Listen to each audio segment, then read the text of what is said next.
માસ્કના 1000 દંડમાં થઈ શકે છે વધારો. સુપ્રીમ કોર્ટના આદેશ બાદ ગાંધીનગરમાં બેઠકનો ધમધમાટ. એએમસીના ઉચ્ચ અધિકારીઓ ગાંધીનગર બોલાવ્યા. સોલિડ વેસ્ટ મેનેજમેન્ટ વિભાગના અધિકારીઓની બેઠક. નિયમના અમલીકરણ માટે વધુ કડક નિર્ણય થઈ શકે છે. દંડની રકમ સીલ કરેલી દુકાનો અંગે લેવાઈ શકે છે નિર્ણય. ખૂબ જ મહત્વપૂર્ણ નિર્ણય છે. પહેલા તો જેને માસ્ક ન પહેર્યું હોય તેને લોકોને દંડ પણ કરાશે અને તેઓને કોવિડ કેર સેન્ટરમાં સેવા માટે મોકલવાને લઈને. પરંતુ આ નિર્ણયને લઈને હજુ પણ અસમંજસભરી સ્થિતિ. તે વચ્ચે વધુ દંડ થઈ શકે તેવા સમાચાર. નિયમના અમલીકરણ માટે વધુ કડક નિર્ણય આવી શકે છે. અર્પણ જોડાયા છે અમારી સાથે. અર્પણ, દંડની રકમ સીલ કરેલી દુકાનો અંગે ખાસ નિર્ણય લેવાઈ શકે છે. બેઠકોનો ધમધમાટ શરૂ થઈ ગયો છે. શું છે અપડેટ?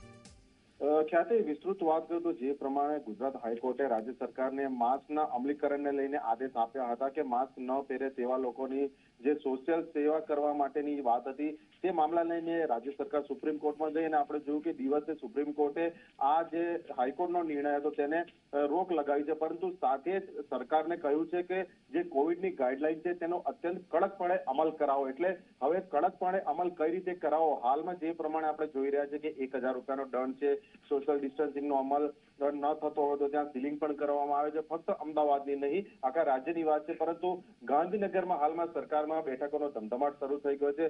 મ્યુનિસિપલ કોર્પોરેશનને લગતી વાત કરીએ તો કોર્પોરેશનના ઉચ્ચ અધિકારીઓ છે, ખાસ કરીને સોલિડ વેસ્ટ મેનેજમેન્ટ વિભાગના જે અધિકારીઓ છે કે જેમની સીધી આગેવાની હેઠળ શહેરમાં કામગીરી થઈ રહી છે, તેમને પણ ગાંધીનગર બોલાવવામાં આવ્યા છે તેવું સૂત્રો દ્વારા માહિતી મળી રહી છે. અને વધુ કડક પગલા એટલે કે હાલમાં જયારે 1000 રૂપિયાનો દંડ છે તેમ છતાં રાજ્યના નાગરિકો આ દંડને ગણકારતા નથી, માસ્ક નથી પહેરતા. તો હવે આ દંડની રકમમાં વધારો કરવો કે કેમ તે બાબતે ચર્ચા થઈ રહી છે. સાથે જે કોમર્શિયલ દુકાનો સીલ કરવામાં આવી રહી છે જુદા જુદા નિયમો હેઠળ કોવિડ ગાઈડલાઈનના ભંગ બદલ, તો 2 થી 3 દિવસમાં અમુક રકમનો દંડ ભરીને તે ખોલી દેવામાં આવે છે. તો કેટલા સમય સુધી હવે દુકાન ન ખોલવી, આ સહિતના એવા અનેક જુદા જુદા પ્રશ્નો છે, જુદી જુદી બાબતો છે જેની વિસ્તૃત ચર્ચા થઈ રહી છે. એટલે સંભાવના છે કે વધુ કડક પગલા, ખાસ કરીને દંડની રકમમાં વધારો થઈ શકે છે તેવું હાલ સૂત્રો પાસેથી જાણવા મળી રહ્યું છે. ખ્યાતિ.